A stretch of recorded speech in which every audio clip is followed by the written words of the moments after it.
सर्वप्रथम इस नरियावान की धरती पे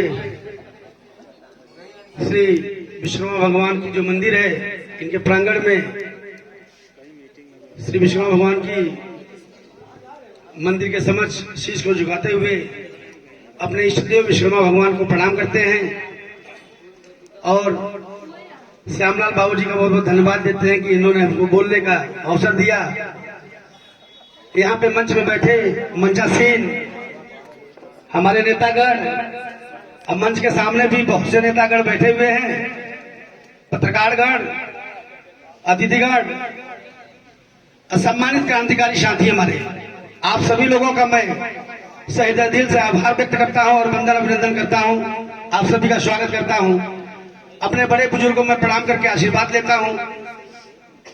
साथियों, मैं थोड़ा तबीयत से अस्वस्थ हूं, गला बैठा हुआ है, लेकिन मेरे दिल में इच्छा है कि मैं कुछ बोल लूं। अभी देखिए, हम लोग मंच से भाषण तो दे लेते हैं, जैसा कि सुजीत भाई कह रहे हैं, वो जमीन पे अमल करने की जरूरत है साथियों। भाषण से काम चलने वाला नहीं है। हमारे कमलेश भाई, महेंद्र भाई, दोनों महेंद्र भाई, सुजीत भाई, आप सभी सब कुछ बोल गए हैं, कुछ बोलने को रह नहीं गया है। लेकिन साथियों, यहाँ पे पवन भैया बैठे हैं, बबलू भैया बैठे हैं, बबलू विश्वकर्मा जी, आप सभी लोग बहुत प्रयास करते हैं समाज को उठाने के लिए। आप लोगों का बहुत बहुत धन्यवाद। हमारे पीछे हमारे वेद भैया बैठे हैं, ये भी बहुत संघर्षशील है। साथियों, जैसा कि महेंद्र जी ने कहा कि विश्वकर्मा की कहानी को लिखने में स्याही कम पड़ जाती समंदर की।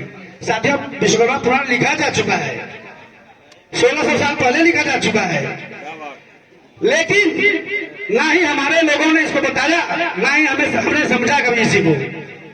साथियों, विश्वकर्मा जो परिवार है, विश्वकर्मा के लोगों ने, इन्होंने अपनी भूमिका, जब मुगल शासक इस देश पे, भारत देश पे अपना शासन की चढ़ाई किया, अपना शासक बनने के लिए, तो सर्वप्रथम विश्वकर्मा के लोग ही शस्त्र बना के शिवाजी महाराज जी, राणा प्रताप, इन सबको दिया। इतना नहीं, अपनी अहम भूमिका निभाया है लड़ाई लड़ने में भी, और लड़ाई लड़ा, लेकिन अंततः राणा प्रताप लड़ाई छोड़ के जंगल चले गए, क्योंकि उनकी ताकत उन मुगल शासक के सामने टिक नहीं पाई। तो विश्वकर्मा भाई लोग, विश्वकर्मा परिवार के लोग, वो राजस्थान मेवाड़ छोड़ के वो लोग भी जंगल चले गए, जो आज गाड़िया लोहार के नाम से जाने जाते हैं। साथियों, गाड़िया लोहार, जो घुमंतु लोहार भी कहे जाते हैं, जो घूमते रहते हैं रास्तों पे, घूम घूम के अपना काम करते हैं। काम घूम घूम के क्यों करते हैं? क्योंकि कोई सरकार इन पर ध्यान नहीं दी, इनको पुनः निर्वासित करने के लिए कोई योजना लागू नहीं किया। और साथियों, हम तो कहते हैं कि योजना तो केवल भाषण में चलता है, कोई योजना जमीन में उतरती है क्या? क्योंकि हम लोग कमजोर हैं। बाबा भीमराव अम्बेडकर साहब कह गए हैं कि जब तक कोई बच्चा चिल्लाता नहीं तो माँ जो सबसे ज्यादा प्यार करती है उसको दूध भी नहीं पिलाती है। तो साथियों, अपने हक अधिकार के लिए हमको चिल्लाना होगा, बोलना होगा, लड़ना पड़ेगा। अपने हक की लड़ाई हमें खुद लड़नी पड़ेगी, कोई किसी की लड़ाई लड़ता नहीं है। साथियों, हमेशा याद रखिए, आप लोग, हम सभी लोग नेता के पीछे न भागे, हम खुद नेता बने और नेता बनाए। हमारा यह आह्वान है इस मंच के माध्यम से। हम सभी लोग एक दूसरे के बारे में सब जानते हैं, थोड़ा टीका टिप्पणी करते हैं, लेकिन मैं उसमें कुछ हद तक सहमत भी रहता हूं कि जब तक टीका टिप्पणी नहीं होगी तो लोग जानेंगे कैसे। हमको एक दूसरे के बारे में, अगर वीरेंद्र विश्वकर्मा कभी गलत काम करे तो आप अपने बीच, चूंकि परिवार बैठा हुआ है, यहाँ ज्यादातर परिवार के लोग बैठे हुए हैं, तो परिवार के बीच बैठा के वीरेंद्र विश्वकर्मा को समझा दें कि बेटा तुम्हें गलत कर रहे हो, ऐसे ना करो, समाज में बेइज्जत हो जाओगे। हम लोग, जैसा कि मैं बताया, तबियत अस्वस्थ, भी विचारधारा के हैं, हम लोग समतावादी विचारधारा के हैं, हम लोगों ने कभी जाति धर्म देख के किसी का साथ नहीं दिया है। हमारे जो समाज के जो बुद्धिजीवी हैं, जो मशीनरी का काम जानते हैं या किसी कार्य में निपुण हैं, वो हर एक जाति समाज को उन्होंने धंधा पानी सिखा दिया जिससे कि उनका जीवन यापन चल सके। उन्होंने सबका साथ दिया है। लेकिन हम लोगों के साथ क्या हुआ है? जबकि विश्वकर्मा समाज एक ब्राह्मण का उच्च कुल का माना जाता है, ये सभी जानते हैं, सभी कहते हैं, लेकिन कहते हैं केवल जमीन पर लागू है क्या? कोई चौराहे पर कहता है क्या? हम इस मंच के माध्यम से कह लें, लेकिन जहां ब्राह्मण समुदाय है वहां कहते हैं क्या? हमें कहना पड़ेगा। लेकिन कहेगा वही, जैसा कि भीमराव अम्बेडकर साहब कह गए हैं कि दहाड़ेगा वही जो शेरनी का दूध पिएगा। तो शिक्षा वो शेरनी का दूध है, जो उसको पिएगा वही दहाड़ेगा। तो हमको पहले विश्वकर्मा पुराण के बारे में पढ़ने की जरूरत है। अपने जो आचार्य हैं, जैसा महेंद्र भैया ने कहा, बिल्कुल सही कहा, हमारे बहुत से आचार्य हैं, अब बड़े बड़े प्रचंड विद्वान हैं। हम तो जन्मजात ब्राह्मण है भाई, ये तो पुराणों में लिखा गया है। पुराणों में लिखा गया है, सभी जानते हैं।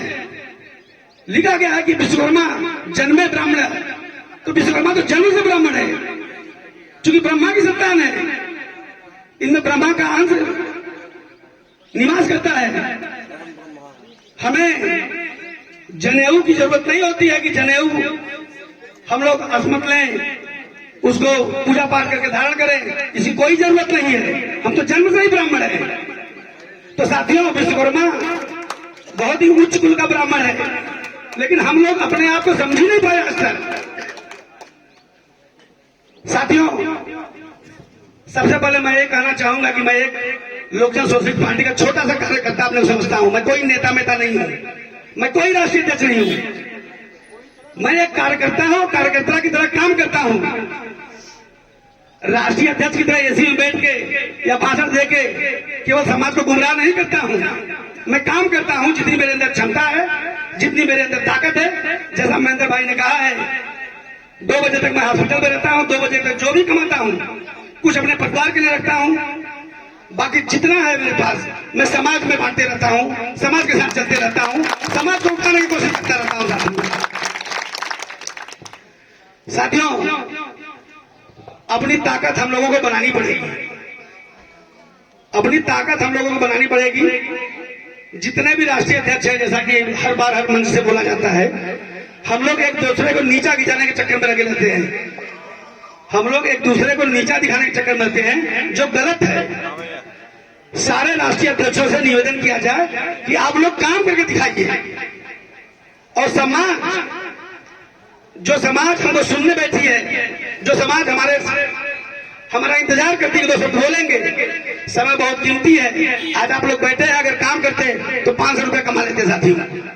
तो ये हम जैसे नेताओं की नैतिक जिम्मेदारी है कि अपनी जिम्मेदारी को उठाएं। हम लोग कभी भी देखा गया है कहीं कुछ, और आज के डेट में मैं जो देखता हूं, तो विश्वकर्मा समाज सबसे दयनीय समाज है साथियों। कोई नेता काम नहीं आ पाता। आज आए दिन कांड हो रहा है। आप बताइए किसको नया मिल गया? एक दुका को छोड़ के जहां बहुत आप लोगों ने तांडव किया वहां नया मिल गया। तो हम लोग हर जगह साथ होकर तांडव क्यों नहीं करते हैं? कहीं भी कोई हादसा हो तो सारे राष्ट्रीय अध्यक्षों से, सारे संगठन के अध्यक्षों से निवेदन किया जाए कि आप लोग आइए, एक साथ हम लोग चलेंगे। जिस समय हम लोग एक साथ चलेंगे तो हम हजारों से लाखों की संख्या में दिखाई पड़ेंगे। अब कोई अधिकारी, कोई प्रधानमंत्री, कोई मुख्यमंत्री ऐसा नहीं है जो उस बात को ना माने। जैसा कि इतिहास गवाह है, जब दिल्ली जाम हुआ है, जब लखनऊ जाम हुआ है, तो उस काम को किया गया है। हम लोगों को एकजुट होने की जरूरत है। और ये मंच से भाषण जो हम लोग देते हैं साथियों, मंच से हम लोग तो केवल कोशिश करते हैं कि, क्षमा करिएगा हम थोड़ा सा कुशब्द करने जा रहे हैं, कि हमारी जो मृतक आत्मा है, हम लोग इसमें मरे समान हैं। जिंदा होते तो अपना हक अधिकार गले में भात डाल के उधर जबड़ा पकड़ के खींच लेते, अगर हम जिंदा होते। साथियों, मैं डॉक्टर वीरेंद्र विश्वकर्मा